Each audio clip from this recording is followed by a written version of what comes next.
Has someone ever told you, perhaps when you're still a child, hey, quit running around like a headless chicken? Well, that's because after trimming off the head of a chicken, you have to hold it down until it expires. And if you don't, it's probably gonna run around uncontrollably until it finally gives in.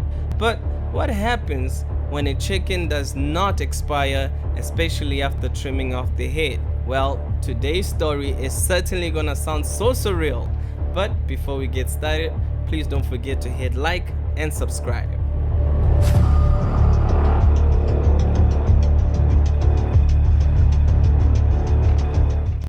On September 10, 1945, a farmer named Lloyd Olsen in Fruita, Colorado, USA was trimming a flock of chickens as they are accustomed to doing. But on this specific day, something totally unusual happened. Out of the chickens trimmed to expiration on that day, Lloyd caught sight of one that was very much alive. It kicked and ran around non-stop.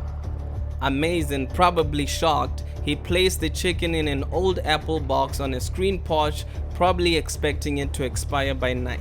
The following morning though, as he stepped out, he was shocked to see that the chicken was well alive, though walking clumsily. It even attempted to peck for food and crow but was unsuccessful. But how was that possible? Well, that's because the eggs had removed the bulk of the head but missed the jugular vein, leaving one ear and most of the brainstem still intact. Lloyd would then feed it a mixture of water and milk through an eyedropper and would also feed it small grains of corn and worm. He named the chicken Mike.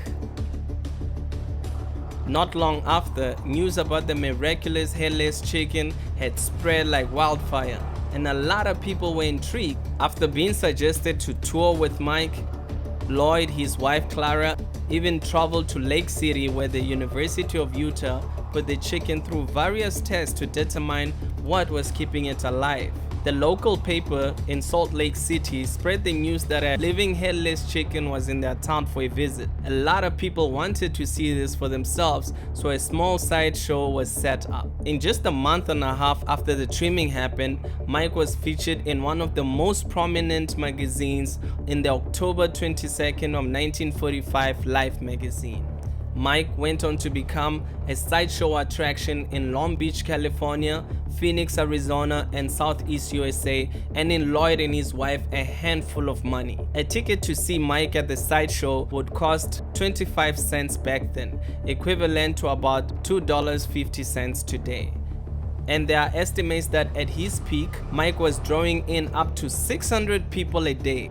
It is said that Mike continued to grow as a normal chicken would and would spend time on the farm with the rest of the flock. Apparently, Mike would come back to Fruita Farm between attractions for periods of up to a month or two until its unfortunate passing in the spring of 1947. That's 18 months since the trimming of his head. Mike's legacy though continues as he still holds the longest surviving chicken without a head on the Guinness World Record. Mike the Headless Chicken is also a cultural institution in Fruita and has an annual Mike the Headless Chicken Day held on the third weekend of May since 1999.